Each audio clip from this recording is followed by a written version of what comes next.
देवियों, सज्जनों, सत्पुरुषों, महात्माओं, ऋषियों, विद्वत जनों को मेरा सत सत नमन। आज मैं आत्म परिचय के 25वें भाग को प्रस्तुत करने के लिए यहाँ उपस्थित हुआ हूँ। आत्म परिचय के 25वें भाग में मैं आपको बताने जा रहा हूँ कि भगवान नारायण को कैसे प्रसन्न किया जाता है, इस विषय में।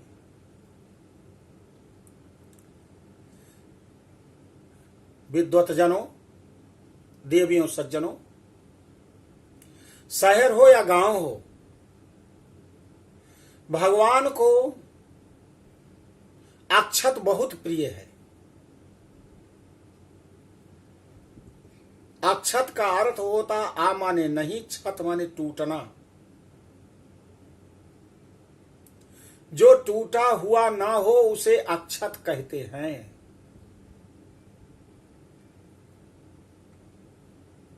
आक्षणमे मदन्त्यो प्रियाधूसत अस्तो सत्स्वभानो विप्राण विष्ठया मतीयो जान बिंद्रते हरि। अक्षत जो है भगवान नारायण को बहुत प्रिय है। तो भगवान की जब हम पूजा करते हैं तो अक्षत चढ़ाते हैं। पंडित जी बोलते हैं अक्षतम समर्पयामि।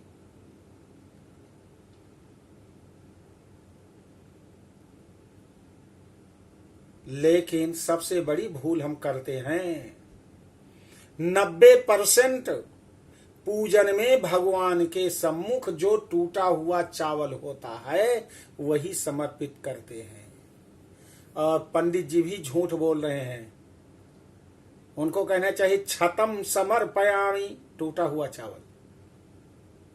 भगवान को समर्पित करें तो एक भी टूटा हुआ चावल नहीं होना चाहिए। वहीं आपकी पूजा खंडित हो जाती है और लक्ष्मी जी नाराज हो जाती है। भैया सुनो, अपने घर में हम कोई फंक्शन करते हैं, अपने रिश्तेदार के लिए खाने पीने के लिए, पुलाव बनाने के लिए,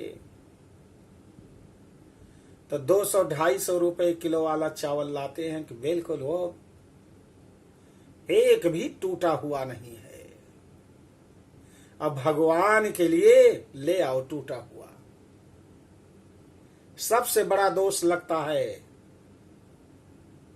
जानते हो टूटा हुआ चावल किसने चढ़ाया था? आपकी क्षमता नहीं है तो भगवान क्षमा कर देंगे।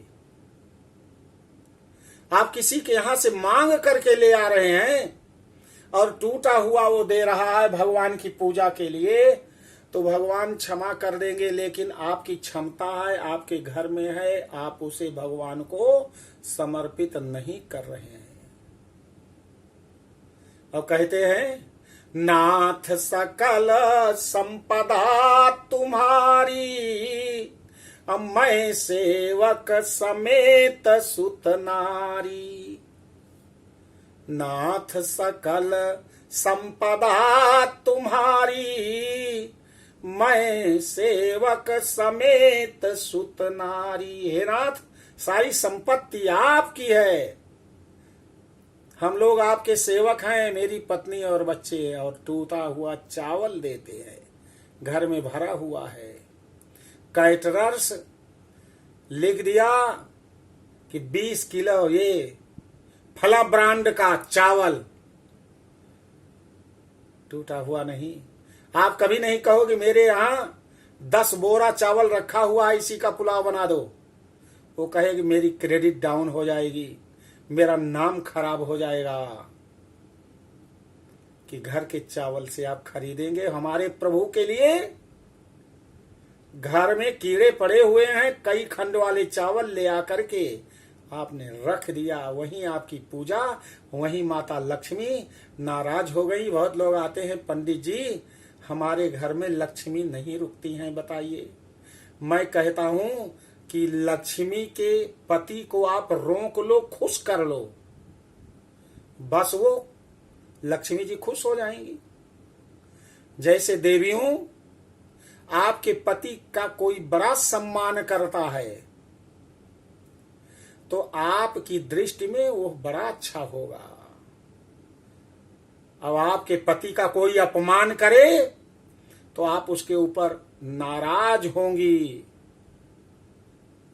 इसलिए लक्ष्मी के पति नारायण का अपमान करना है टूटा हुआ चावल चढ़ाकर। उनको प्रसन्न करने के लिए अरे जैसे सारा सामान खरीदते हो, 1 किलो का पैकेट छोटी पूजा में ले आइए बाजार से, एक भी उसमें टूटा हुआ चावल नहीं होगा। वो अक्षत जो पूजा में लगे और बाद में पूजन के बाद वो जो पूजन करने आया हो ब्राह्मण, उसे आप दान कर दो। ब्राह्मण देवता इसे आप ले जाइए जीवन में, क्योंकि आज कोई भी इस प्रकार से यदि आप देते हैं, जिसको सीधा कहते हैं, पता चला कि एक पॉलीथीन में उसी में चावल भी डाल दिया थोड़ा, उसी में आटा भी डाल दिया, उसी में दाल भी डाल दिया, उसी में नमक भी डाल दिया और कह दिया कि पंडित जी से ले जाओ। अपमान है, इससे बहुत बड़ा अपमान का दोष लगता है और लक्ष्मी सदैव आपसे नाराज रहेंगी, सदैव नाराज रहेंगी। हाँ, सुदामा के पास नहीं था, वो केवल उनके पास था तो नारायण का नाम था। राम नाम का जो बैंक है, श्री कृष्णाय नमः के नाम, श्री कृष्णाय नमः, श्री कृष्णाय नमः, श्री कृष्णाय नमः, सुदामा का यही जप करते थे और इसी से उनका बैंक भरा हुआ है। लेकिन उनके घर में खाने के लिए एक दाने नहीं है, खाने के लिए एक दाने नहीं है। एक दिन रात्रि हो गई है, पूजा करके जप करके सुदामा उठते हैं। उनकी पत्नी सुशीला ने कहा, स्वामी हमारा और आपका विवाह हुआ है। कहा, देवी इसमें भी शंका। कहा, उसमें 7 वचन मेरी तरफ से और 4 वचन आपकी तरफ से, कुल 11 वचन है। पंडित जी ने बताया है, तो बताइए एक भी याद है आपको? आज सुदामा जी कहे, मेरी पत्नी सुशीला को क्या हो गया? कहा, देवी सब तो नहीं, कुछ तो याद है, लेकिन इस समय कुछ भी नहीं याद है। इस प्रसंग को मैं बताऊंगा जो 11 वचन हैं। कहा, सुशीला ने कहा, स्वामी एक वचन मैं आपको बताती हूं, जो माता पिता अपने बच्चों का भरण पोषण, उनको भोजन एक समय भी ना दे पाए तो वे माता पिता कहलाने के अधिकारी नहीं है। आज मेरे बच्चों को 7 दिनों से कुछ नहीं मिला है, कुछ नहीं मिला है। उन्होंने कहा, देवी अब और मत कहलाइए, अब मैं अपने प्रभु द्वारिकाधीश के यहां जाऊंगा। लेकिन कहा गया है, गुरु भगवान और बेटी इनको छूछ न भेंटी। गुरु भगवान और बेटी इनको छूछ न भेंटी। गुरु के यहाँ, भगवान के यहाँ, बेटी के यहाँ जाइए तो कभी खाली हाथ नहीं जाना चाहिए। कैसे जाऊं? सुबह सुशीला कहती, मैं व्यवस्था करूंगी। अपनी देवरानी के यहाँ जाती हैं और कहा, बहन थोड़ा सा तुम मुझे चावल दे दो।